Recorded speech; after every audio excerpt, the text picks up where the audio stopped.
Good morning, everyone. We'll get started in just a few moments. A few technical difficulties with Facebook this morning.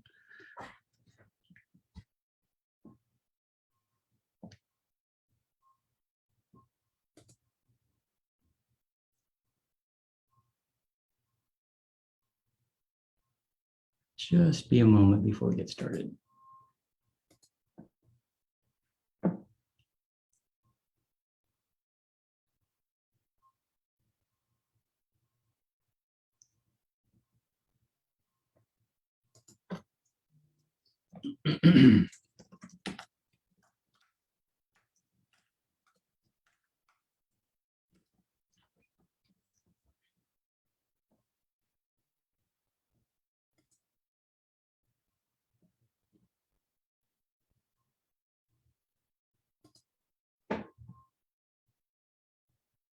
Okay. Good morning. Okay, let's see. If you have any comments or questions, go ahead and add them to the chat, and we'll get started in just a second.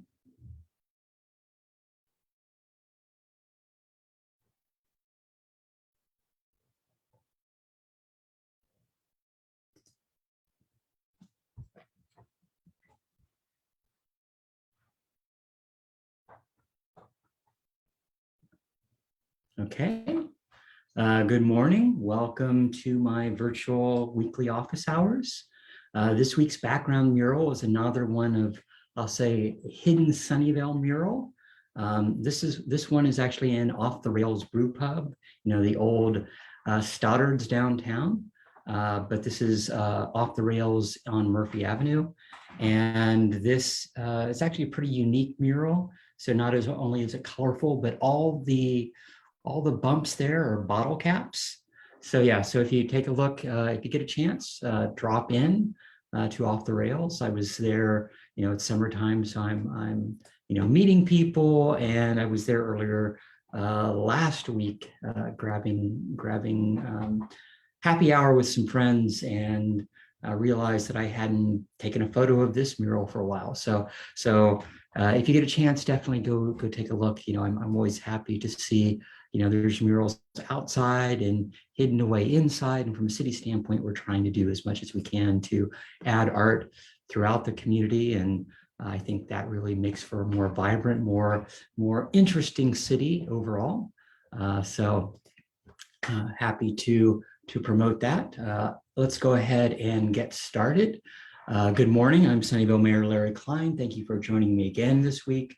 This is the 122nd installment of my weekly office hours. So happy Friday. Hope everyone's doing well, staying healthy. Definitely a lot of people are catching COVID right now. And so hopefully you and your family are doing well. We've now reached 851 days since the March 16, 2020 county health order started the shelter in place in an attempt to slow the spread of COVID-19. Over 2 years ago, I switched my weekly in-person coffee shop hours to these virtual live stream addresses. I haven't missed a week since, and people still say they appreciate hearing from their mayor every week. And whether or not they watch this video live or watch it delayed, I get comments weeks later on things that happen in these videos. But I still enjoy these weekly addresses. They give me a chance to give you updates on the city. I look back over the last 2 weeks and, really kind of take stock on what's happened, but, it allows me to answer some of your questions and just provide some general words of encouragement. So thanks for allowing me to continue to work for you and represent you. But most Fridays, like today, I'm also meeting people in person. So, you can find me at Being Seen on Murphy Avenue from about 9:15 to 11:30, noon, even later, depending upon how many people I'm meeting for the week. But if you need to contact me, if you want to set up reserved 15 minutes or 30 minutes, just email me at council@larryklein.com, and we can set up a time that works best for both of us and works around all the other people that I'm meeting with. Now let's go ahead and get started and talk about what's happened at the federal, state, county, and city level over the last 2 weeks. Last Monday, of course, was July 4th. It's seems like ages now. But on Monday morning, there were multiple, and all day Monday, there were multiple parades and parties around the area. I got to walk with Assembly Member Evan Lowe in the Red, White, and Blue Parade in San Jose. So it was good to be back in person. The last time, I'd been in that parade was the year before COVID. So happy to kind of have some normalcy to July 4th. And then I visited several picnics around Sunnyvale.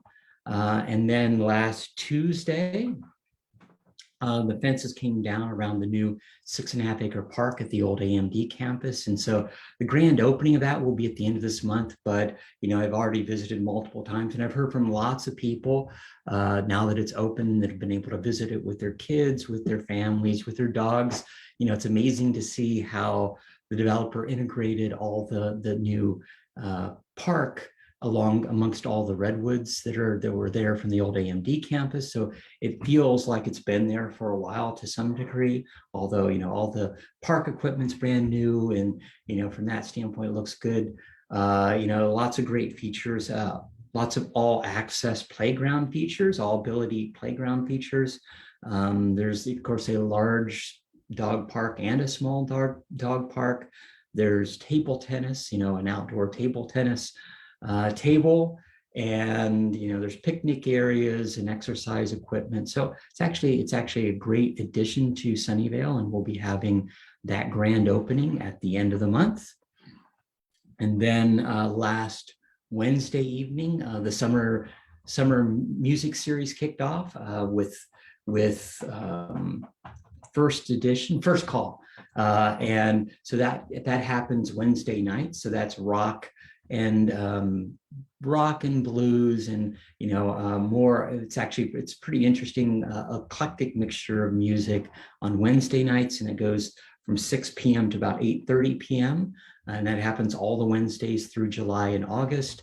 And then last Saturday night, it was Jazz and Beyond, and so that's basically focusing on jazz musicians, and that happens similarly 6 to 8:30 on Saturday night. So all that's thanks to the Downtown Association and all their hard work, and the city partners, and lots of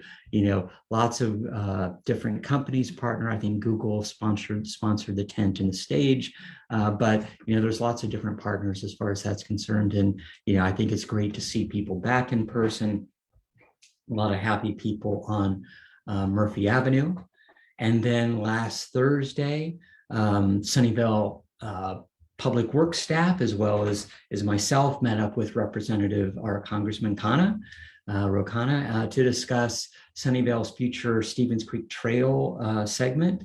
And so, Congressman Khanna currently has proposed about $3 million in community project funding to help take care of Sunnyvale's portion of the Stevens Creek Trail. And I was on the Four Cities Citizens Group back in, I think, about 2012. It lasted for about 2 years, talking about how we could extend Stevens Creek Trail, where it ends currently at Dale Heatherstone, farther south, and ultimately Mountain View. And so since I've been on council, I've done lots of advocacy on this, getting Mountain View to put forward money, and we put forward money, and then VTA actually put in $8 million. And so, Mountain View is the lead on the next segment, which goes from Dale Heatherstone to Remington, and then Sunnyvale is in charge of Remington to Fremont Avenue. And so the good thing is, with this additional funds,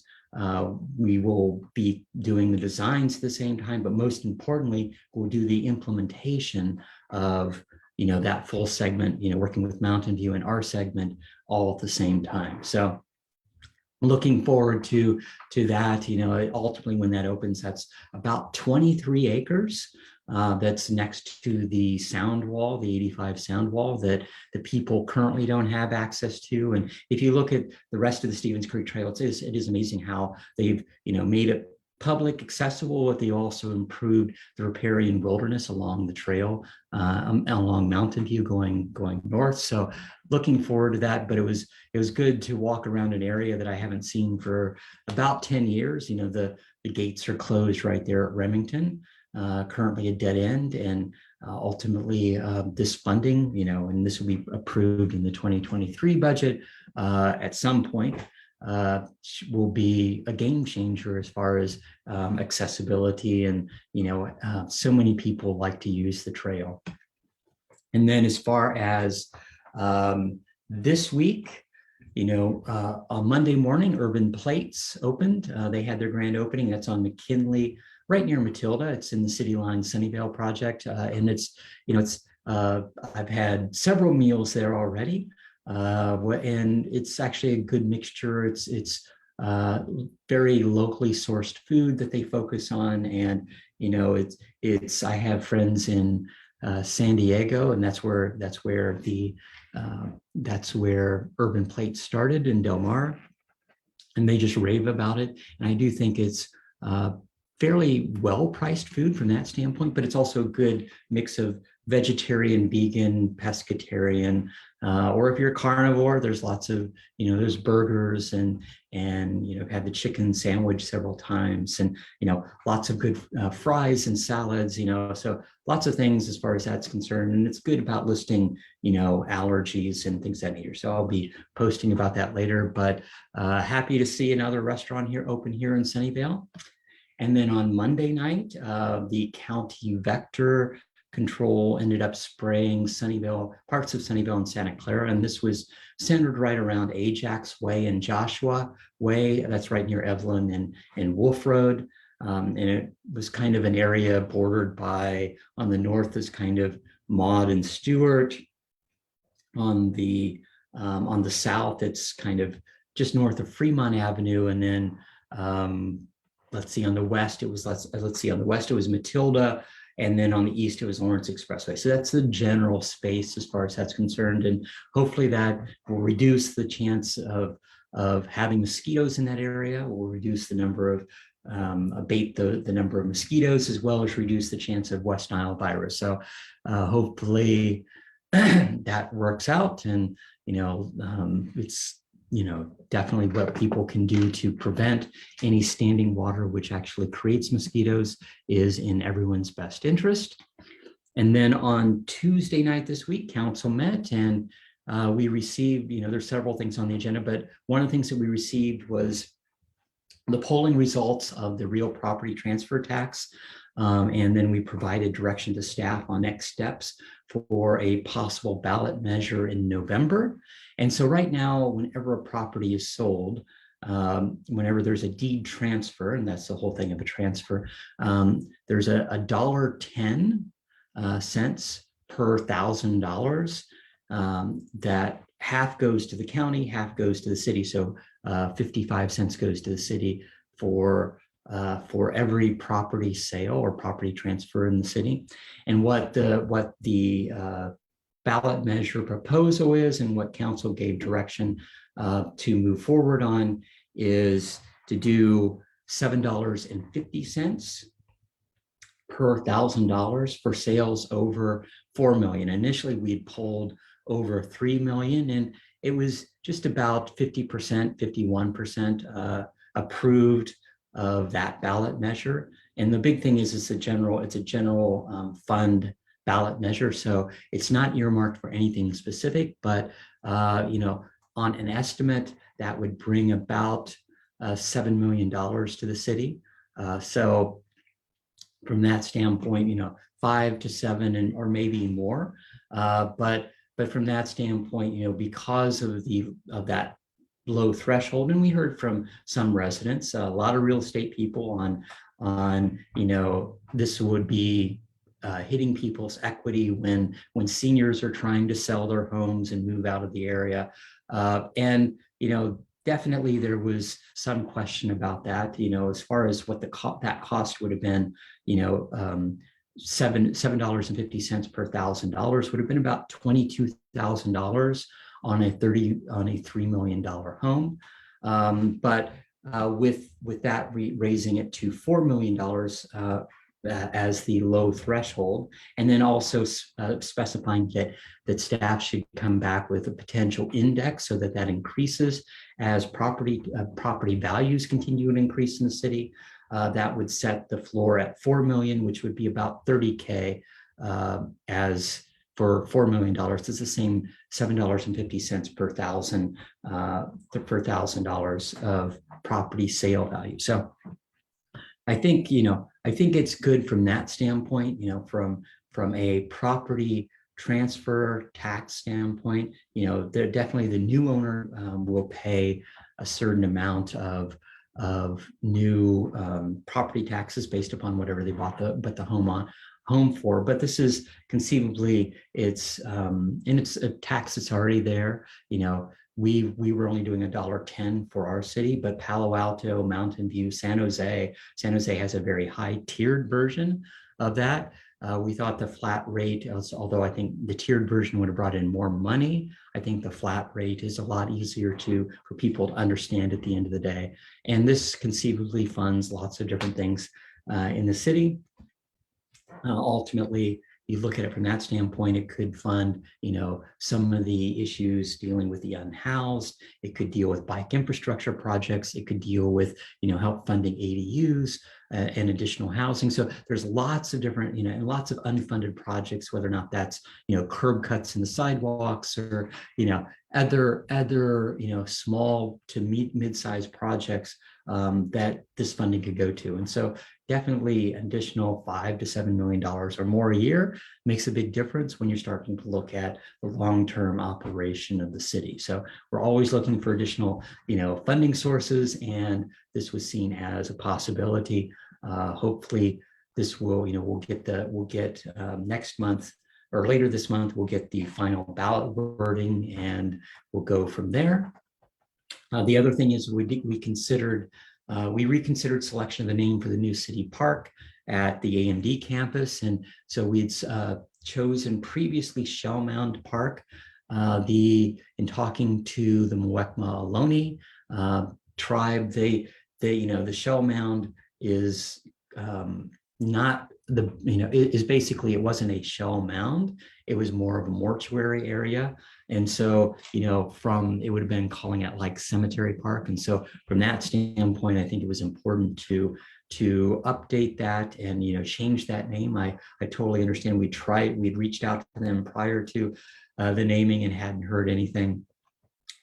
They came back. And so we ultimately ended up choosing Muwekma Park, naming it directly after the Muwekma Ohlone tribe. And so, I haven't heard back from them yet, but I think that really honors them. There's lots of Ohlone College and Ohlone Park and all that, but to actually name it after their specific tribe, I think really makes sense. So that was the final name, Muwekma, and I think that's going to be a fantastic honor to those people that basically managed this land and lived in this area long before settlers came. So happy that council made that decision. And then let's go ahead. That's pretty much it for the week. Let's go ahead and get to our weekly COVID numbers. COVID numbers across the nation, across the world continue to trend upwards. The number of new cases reported worldwide rose for the 5th week in a row, while the number of deaths remained at least relatively stable. The surge in cases and hospitalizations, and especially the number of positive cases, comes as the country and this county basically grapples with the new COVID subvariant BA.5. And so it's a lot more transmissible, even though, and a lot of people are having the BA.5 variant, but not even showing any symptoms. So this is one of the issues as far as the transmissibility, as far as it's far more transmissible. And if you don't know you have it, if you don't feel, bad, then it's a lot easier for you to infect other people if you get it. So, from a national standpoint, we've now reached almost 89 million cases. That's increased by 900,000 just in the last week. So that's up from, I think, just over 800 the week before. We've had We're getting people vaccinated. We had over 222.5 million fully vaccinated. That's about 48%. And 48% of those have had their booster, and over 83% of those 5 years and older have at least one dose. So a lot of people are vaccinated, have got their booster. Nationally, we've had about 77% of adults are fully vaccinated. So, things are looking good from that standpoint. As far as deaths, we've had another 300,000 deaths in the last week related to COVID-19. That makes it our total to 1,018,000 deaths. And let's see, from positive cases, we continue to see surges. From a California standpoint, we've now passed 9.6 million positive cases, and that surge has now increased to 28,000 new cases a day. And that's way up from just last week where we had 16,000 cases a day, 13 or 14,000 the week before that, 16,000 before that. So just in a few weeks, we've about doubled the number of new cases a day here in California. Not hearing much from the state or the governor talking about any of that. Definitely, the governor was doing lots of visits to different COVID, testing and vaccination clinics early, but the numbers here are surging more than what we've seen them in 6 months or so at least. So definitely it's be careful when you're out there. Lots of counties are even looking at, reinstating a mask mandate and even suggesting masking when outdoors when you can't socially distance. So please be careful. We've now reached about 16% test case positivity average over the last 8 weeks, meaning that that average just keeps ticking upwards, meaning that in the last week or two, those numbers are a lot higher than 16%. And then from a California standpoint, we had another over 300 deaths just in the last week. That brings us up more than 92,000 fatalities in California. From a county standpoint, our cumulative case rate has passed 386,000. That's up more than 7,000 since last week. Lots of people catching COVID-19. We've had 2,345 deaths, 7 additional deaths related to COVID-19 last week, and 95% of those that are 18 and over are fully vaccinated, and 68% of those that are eligible for the booster, so those 5 and up, have already received the booster. So it's positive from a county standpoint. As far as that's concerned, I continue to have discussions with county health and our county supervisors. We're looking at bringing back testing in September, especially, with kids back in school, as well as, all the, right now we have summer camps going on at the community center. So once those camps end, then we're looking at bringing back the counting testing at the community center. If you need to get tested, you can go to, of course, scfreetest.org or covidtest.gov to get, either at-home tests or, that's one of the things that so many people are doing at-home tests. It's hard to really figure out what the real numbers are. Definitely they're looking at, monitoring COVID in sewage, and you're seeing those numbers continue to tick up. And I think, that's at least one evaluation that they can do. But it's very, it's a little scary right now. So definitely be careful. If you need to get vaccinated, if you need to get your booster, you can go to scfreevax.org or vaccines.gov to find out locations around the city, around the county, where you can go get your vaccine shot. Let me go ahead and bring up some upcoming events that are happening, and lots. It's summertime, so there's lots happening. Tomorrow from 8 a.m. to 3 p.m., The Heritage Park Museum will have its vintage and yard sale, so antiques and let's say yard sale, and that'll be happening at the museum. That's right next to the Bianchi barn, right next to the orchard. So if you're looking for a deal, if you're looking for something special, go by the museum tomorrow. And then let's see, the Friends of the Sunnyvale Library have their book sale this weekend. So that happens Saturday from 10:30 to 3 p.m. Sorry, 10 a.m. to 3 p.m. and Sunday from noon to 3 p.m. So go by the Sunnyvale Library and help support the Friends of the Sunnyvale Library, which supports so many activities in our city. And then tomorrow, there's also the second annual Silicon Valley group bike ride on El Camino Real, and that goes through Sunnyvale and Santa Clara. And so this is a bike bus. So it's a large group of people that'll be visible to riders. It's not going to be single file. It's going to be basically taking that far right lane along El Camino. It starts at Plaza del Sol and it goes so Plaza del Sol, of course, is across from the Sunnyvale Caltrain station. It will head down to El Camino Real and then go east on El Camino Real into Santa Clara, make a U-turn at San Tomas Expressway, and then ride back on El Camino and back to Plaza del Sol. That's about a 10-mile round trip. And the ride is supposed to be generally a casual pace. I think that starts around 9 a.m. tomorrow, but if you look online for El Camino bike ride Sunnyvale, you should be able to find it. You can sign up there. And then let's see, that's the Friends, the garage sale. Oh yeah. And then later in the month, on July, I'm going to mess up my dates.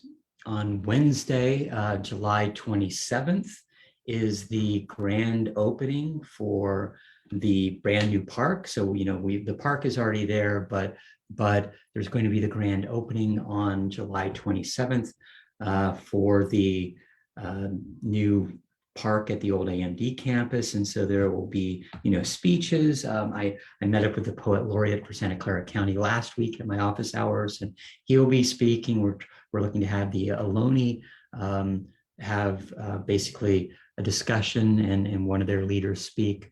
There'll also be music, and there'll be lots of speeches provided by, or lots of booths provided by Sunnyvale Recreation, the Sunnyvale Library, the Irvine Company, and the Redwood Park Apartments that are there, as well as the Sunnyvale Heritage Park Museum will be setting up a table and trying to also get Fun on the Run truck to show up and have additional games and activities for kids. So looking forward to that. And then let's see, on August, what else is happening? July 31st.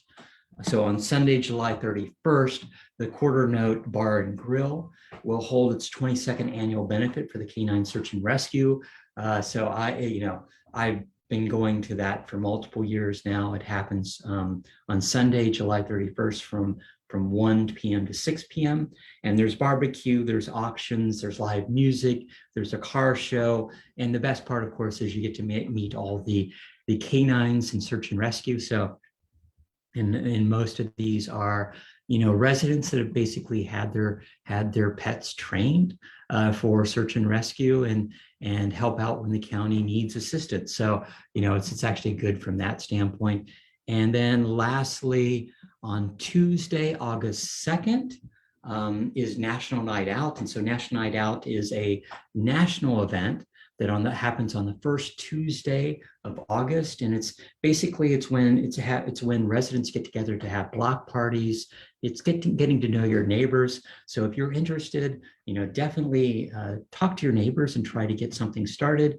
Please reach out to the city, if you want to have public safety drop by. So you know, fire trucks, the K-9 officers, the motorcycle officers, and some of the city council members come by to say hi and meet some of our residents. So that's always good, depending upon the neighborhood. Some neighborhoods have big parties with bounce houses and live music, ice cream trucks and potlucks. So it's a mixture depending upon what neighborhood you're in, and it's always a lot of fun. But definitely think about doing that or finding one nearby that you can attend. And then as far as council meetings, Sunnyvale, our next council meeting is Tuesday, July 26th, and we'll be doing several things. We'll be talking about providing, looking at options for, let's say, fixing what was wrong with the appointment process. So council will be looking at providing direction on amending our basically municipal code to change the appointment process to fill vacancies on city council. So we'll be looking at removing ranked choice voting. We'll provide provisions to figure out if there's an impasse, if it's 3-3 vote, what we can do. But I think the biggest thing is looking at removing that ranked choice voting provisions that were part of that replacement process when we initially approved it. And then, of course, we'll also be reviewing the ballot measure language for the property transfer tax that we gave direction on in this past week. Let's go ahead and get to our weekly questions. I had lots of questions this week, and if you have questions, go ahead and add them to the comment section, or always email me at council@larryklein.com.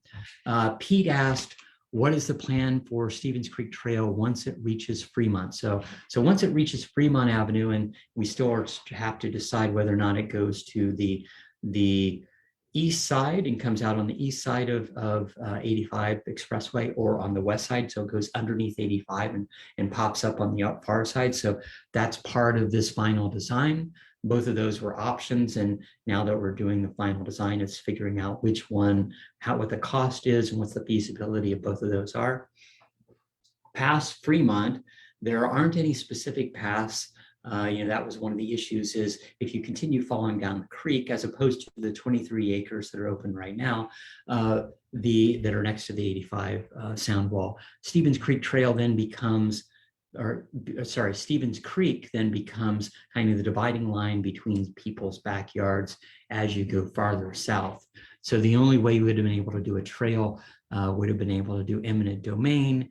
And even then it wouldn't have been a great trail because it's the way it's set above the creek. It wouldn't have made a good environment as far as that's concerned. So we basically left it to people to figure out on their own from a wayfinding standpoint. No specific path along, south of Fremont, although we did discuss conceivably Bernardo Avenue. You could do something, next to the sound wall, or even, along the sound wall for that standpoint, attached to it and raised, as lots of different designs. But nothing is finalized from that standpoint. I'd just be happy if we were able to make it to Fremont Avenue, which the funding from Congressman Khanna allows us to do. Leah asked,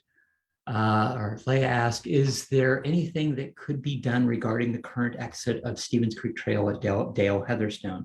It's very unsafe. It needs a crosswalk and maybe a hawk signal. Yeah, absolutely. I've been going at that entrance for many years now. I did bring it up with several Mountain View council members, and they're actually going to take that back to the city manager. I think it's a great idea. Definitely it's not Sunnyvale property, it's Mountain View property. So, but I do think that exit where it pops you out directly onto a street really needs a little more scrutiny, and hopefully working with the council, just the Mountain View Council across the border, they can move that forward sometime soon. Vimy asked, what about having a free community shuttle for Sunnyvale like Mountain View? So yeah, actually, this has been brought up many times. I proposed a study issue for basically a citywide shuttle, and that's actually ranked and ultimately will get studied. And it's conceivably a citywide electric shuttle. whether or not it's fixed point or whether or not it's on call will be decided later. But we already have the concept of a Peary Park Rides program that has funding kind of as a pilot program. And that would be a similar sort of on-call. So it would take employees from the Caltrain station into Peary Park during the rush hours in the morning and the afternoon. And then it would be an on-call service for residents between 101, El Camino, Fair Oaks, and Mary during other hours of the day. So we'll see how that goes. I just reminded the city staff this week that needs to get moving so that we can actually get data for when basically a citywide shuttle is evaluated. Joseph asked, what are the health issues with the West Nile virus? So the West Nile virus does not cause symptoms in most people, ultimately, but it does conceivably affect people of over 55, and especially those in poorer health. But definitely trying to make sure that you don't get exposed to mosquito bites that might have West Nile, and that's why we did spraying this week is important. Amy asked, I'm curious as to why we cram everyone onto Murphy Avenue when Plaza del Sol is wide open.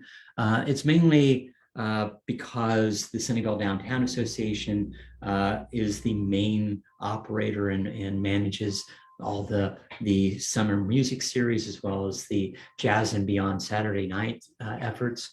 And their goal is to highlight historic Murphy Avenue, bring people downtown. They often do schedule 1 or 2 events at Plaza del Sol, but it's usually most of the events are on Murphy Avenue, depending upon what the logistics are at any given time.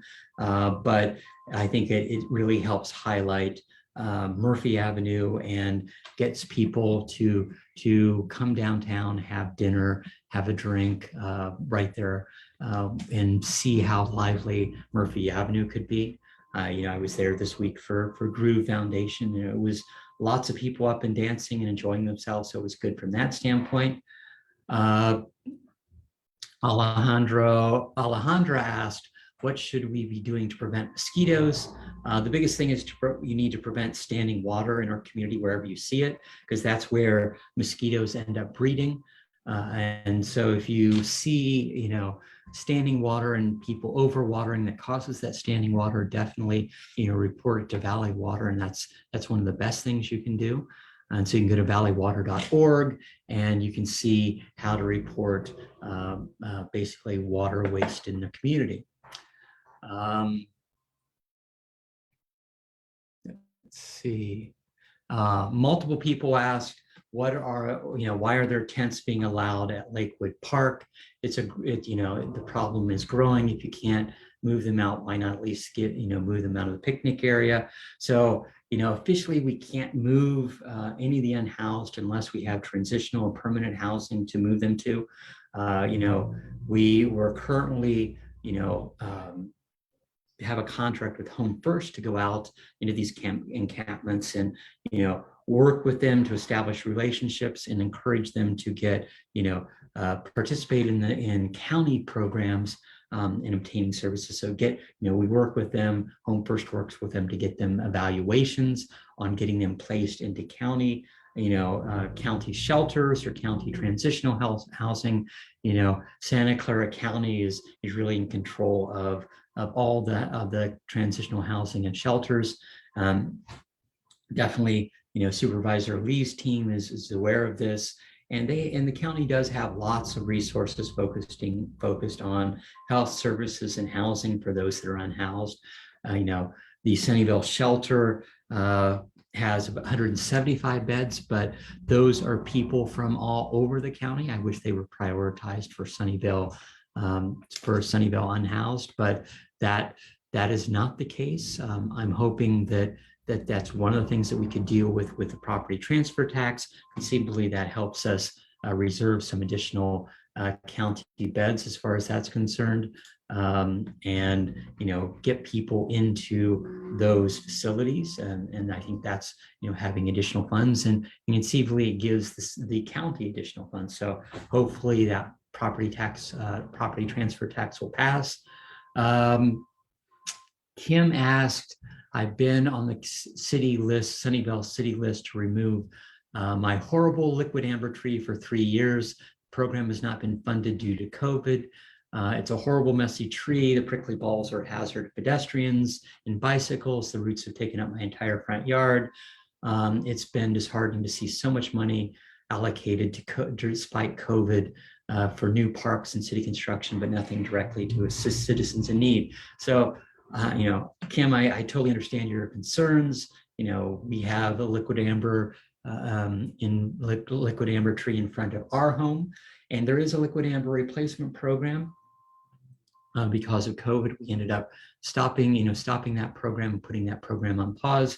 I totally understand those issues. We have, someone from the city come out probably every year and a half or so to clean out the sewage between our line and the street, mainly because of the liquid amber tree roots. But that was a bad decision by previous city staff years ago to actually plant liquid ambers in our community.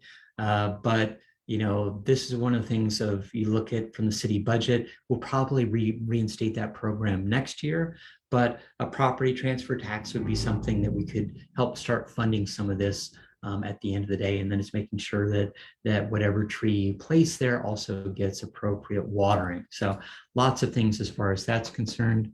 Let's see if there's any final comments or questions. I don't see, oh wait. Having problems with Facebook yet again. Yeah, so my email address is council@larryklein.com or larry@larryklein.com, but council helps kind of cut that off. And I think that's it for this week, or at least all that Facebook is currently showing me. So let's go ahead and wrap up. Thanks for joining me again this week. These remain to be uncertain times. Lots of people are still getting COVID, and there's a continued stress and concern of being out in the community. But I want you to know that no matter what the challenges we face them together. I'm proud of Sunnyvale and how our residents continue to respond to the numerous challenges, over the last few years and over just the last week. I'm thankful to everyone who helps out in our community, showing their kindness, their generosity, their empathy. Your actions and your attitude always make a difference. Sunnyvale will emerge from this as a stronger community. We're in this together, and we will get through this together. Thanks for listening. Have a wonderful week. Goodbye.